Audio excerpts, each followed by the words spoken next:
Oke, pada kesempatan kali ini kita akan ngebahas tentang apa itu VLAN gitu. Jadi kita akan ngebahas macam-macam VLAN dan pengertian VLAN, tapi secara singkat aja. Jadi nggak mau videonya terlalu lama. Oke, langsung aja ya. Jadi sebenarnya apa itu VLAN?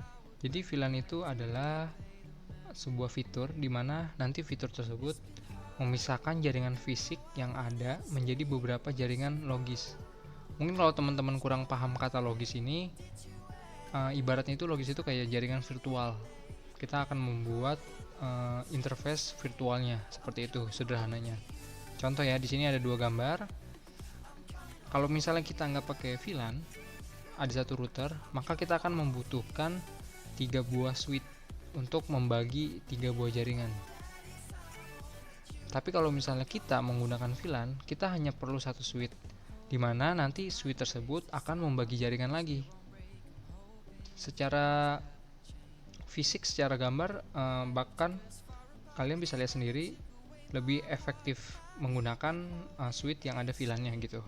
Karena kita cuma punya satu VLAN, tapi kita bisa membuat beberapa jaringan virtual, beberapa jaringan logis, itu bahasa resminya atau bahasa bakunya, supaya mereka terpisah gitu. Kalau di sini kan kita menggunakan tiga switch kan, dengan tiga buah interface FA00, 01 dan 02. Sedangkan di sini kita hanya perlu satu switch saja gitu. Jadi akan lebih mudah jika kita menggunakan VLAN gitu. Jadi contohnya kalau misalnya di Cisco pakai tracer kayak gini ya. Kita bagi nih jadi 1 2 3 kayak gitu. Nanti misalnya di sini buat marketing, di sini buat engineer, di sini buat sales gitu. Jadi lebih efektif dan lebih mudah.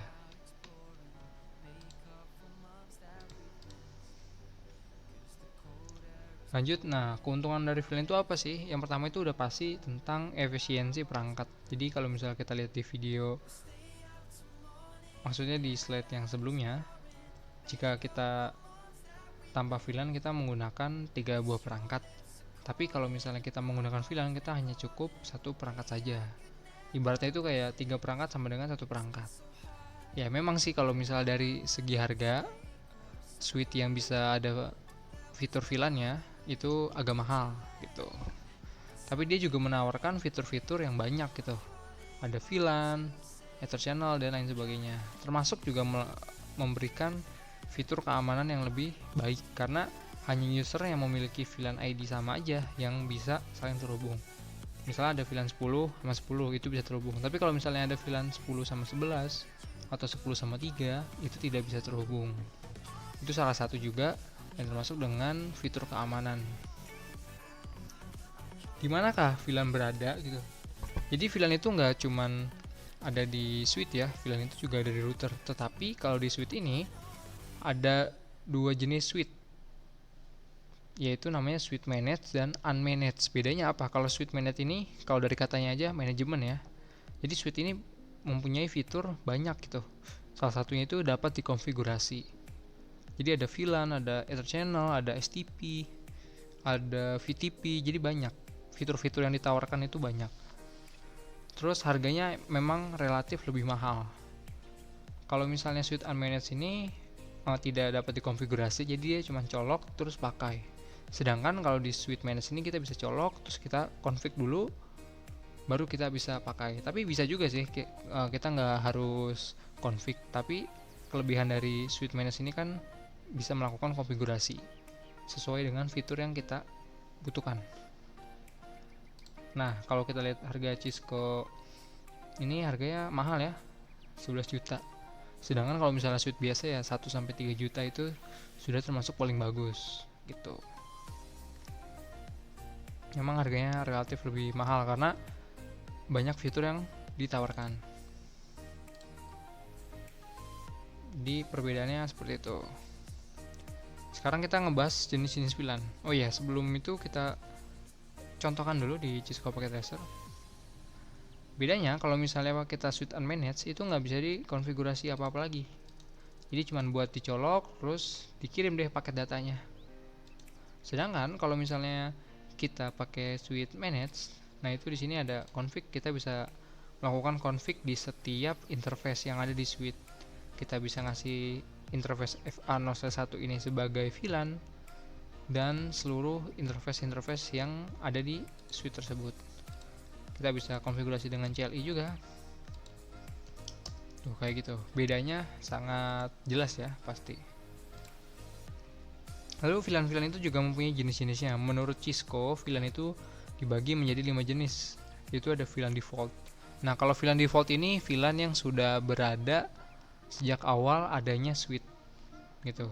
Jadi kalau misalnya kalau di Cisco Packet Tracer nih, komputer ini EVA 01 nih, PC 2, dan komputer 3 EVA 0/2 ini ketika dia connect langsung ke suite itu secara default udah VLAN 1. Jadi PC 2 sama PC 3 sudah VLAN 1. Gimana caranya supaya PC 2 sama PC 3 ini dibagi VLAN? Nah, kita perlu yang namanya membuat VLAN gitu. Contoh ya. Kita di sini do show VLAN. Nah, di sini ada VLAN nih. VLAN 1. VLAN 1 doang. Ya kan? Nah, sekarang kita bikin misal bikin VLAN 10 misal, name-nya sales, exit, kita do show VLAN lagi. Nah, ini ada VLAN 10 gitu. Nah, nanti VLAN 10 ini bisa kita kasih untuk si PC 3 ini gitu. Jadi enaknya pakai suite manage itu kita bisa membuat jaringan di dalam suite lagi, di dalam jaringan lah, bahasa sederhananya kayak gitu. Nah, kalau yang nomor ini namanya VLAN ID ya, ID-nya nomor 1, nomor 10. Kalau ini adalah name-nya, ini namanya default, ini namanya sales.